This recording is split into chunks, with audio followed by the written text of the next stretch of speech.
Bienvenue sur la chaîne. Aujourd'hui, nous allons suivre ensemble cette vidéo. Écoutez jusqu'à la fin et on se retrouve juste après. Vous voyez, j'ai décollé Ngaoundéré ce matin, vous pouvez voir sur le tracking. J'ai décollé, vous avez vu le monsieur que vous voyez avec le bâton ici là. Vous voyez avec le bâton. Voilà. Je suis au parc de Gadi. À Gadi, tous les camions sont stationnés. Tout. Il y a les gars en route avec les boudins, les cailloux. Aucun camion ne passe ici. Parce que les camions qu'on a renversés à Menganga, en fait, tous les chauffeurs ont décidé de garer. Au fait, tout est garé. Moi, je suis loin derrière ici là. Le rang a commencé loin là-bas. Donc, aucun camion ne traverse Gadi. Dès qu'un camion arrive à Gadi, les gars leur font garer automatiquement et obligatoirement. Si tu essaies de forcer, on va casser ton camion. Donc c'est comme ça. L'époque où Paul Biya giflait le peuple camerounais et le peuple camerounais pleurait. L'époque là est passée, elle est une époque révolue. C'est une époque révolue. Le message que vous voyez là est adressé à tous les camionneurs de Paul Biya. Je vous ai déjà dit qu'à l'intérieur du peuple qui souffre, il y a toujours des traîtres. À l'intérieur du peuple qui souffre, il y a toujours des traîtres. On dit ville morte. Il y a toujours des gens qui disent, moi je veux ouvrir ma boutique. Il vient ouvrir. Et quand on vient brûler sa boutique, il commence à dire que non, mais chacun est libre d'ouvrir sa boutique. Sauf que lorsque le peuple souverain prend une décision, chaque personne qui ne se met pas et qui ne se conforme pas à la décision du peuple souverain finit toujours par en payer le prix. Finit toujours par en payer le prix.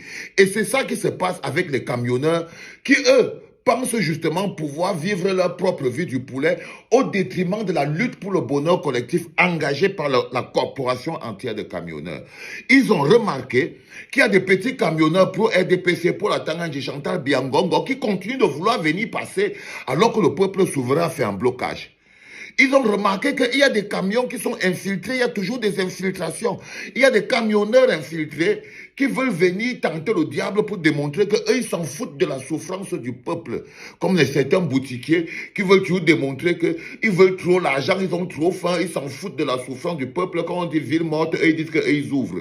Les bonhommes qui là, on dit que non, eux aussi, ils vont prendre la route, malgré le fait que non, on dit qu'il faut stopper. Mais ils sont tombés sur un mécanisme encore beaucoup plus important. C'est que une fois que les Caterpillar, la gendarmerie, ils sont venus avec les gros camions pour venir casser les autres camions, écarter, renverser sur le bord de la route. Vous avez vu, renverser sur le bord de la route, ce que vous voyez là par exemple, c'est des camions. C'est sur des kilomètres qu'ils ont renversé des camions. C'est sur des kilomètres et des kilomètres et des kilomètres qu'ils ont renversé des camions sur la route. Vous allez aller voir des sacs de riz, des sacs d'oignons, des sacs de ceci. Paul Biya n'a aucune valeur. Il ne se rend pas compte que ça là, ce sont les devises. C'est l'argent, c'est la nourriture, c'est la marchandise. Juste pour se montrer son ego, ne pas prendre en considération les récriminations des camionneurs et du peuple camerounais en d'autres termes. Parce que Paul Biya, lui, sait qu'au-delà des camionneurs, le vrai message derrière cette revendication, c'est Paul Biya, va-t'en.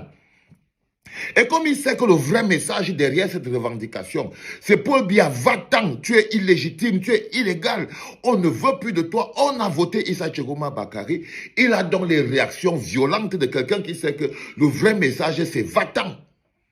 Paul Biya sait que le vrai message des camionneurs, c'est qu'on ne te veut plus. C'est pour ça qu'il envoie la police. C'est pour ça qu'il traite la revendication des camionneurs comme un coup d'État.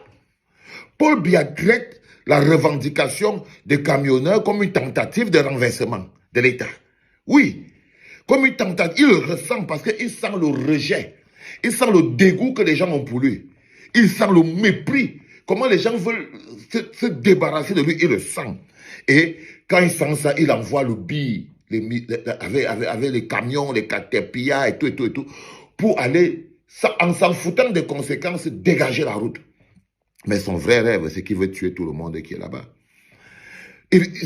Son vrai projet, c'est que s'il pouvait tuer tous les camionneurs, s'il pouvait envoyer tous les camionneurs au CED pour qu'ils soient torturés, c'est ça la seule chose. Dans sa tête comme ça, il a demandé que est-ce qu'il n'y a pas un gros centre de torture au Cameroun où on peut arrêter tous les camionneurs là, on peut là-bas, on les torture même. Ce n'est que ça que lui veut.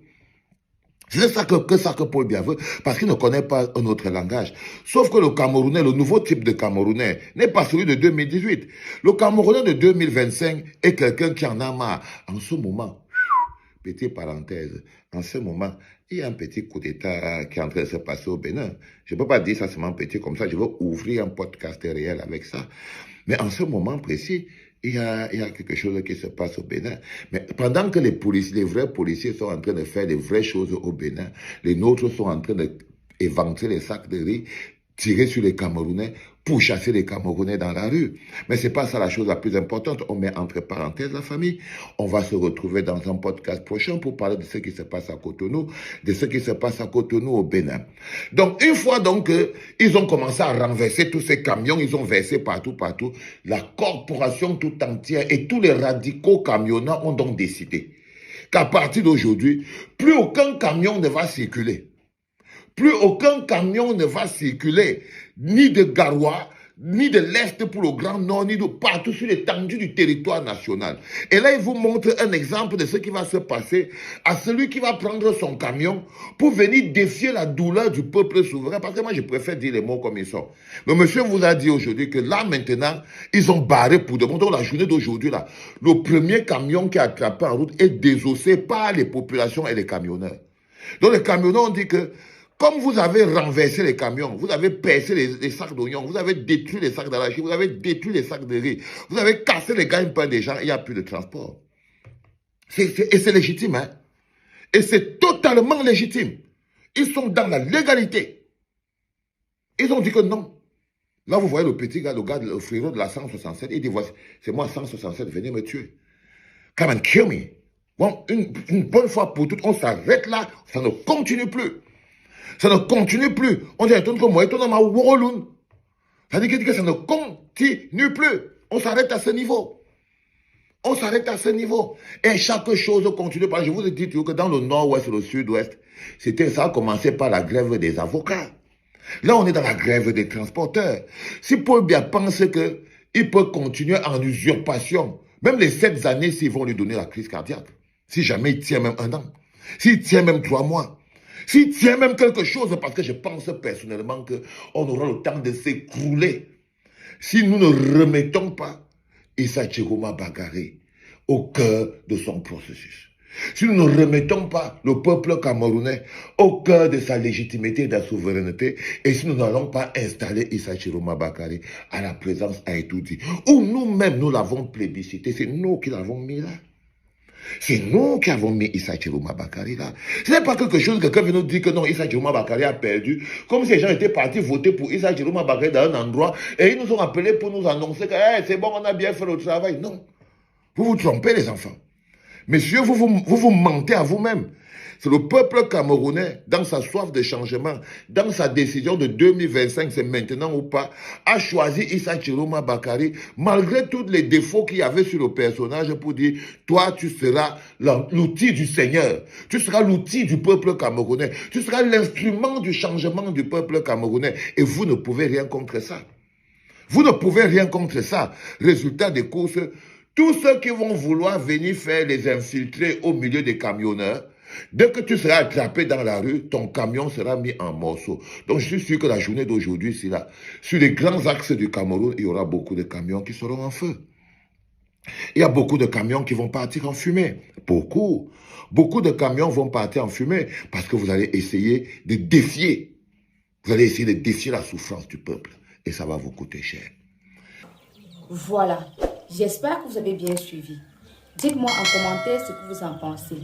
N'oubliez pas de liker, de vous abonner et surtout de commenter pour plus d'actualités. À très bientôt.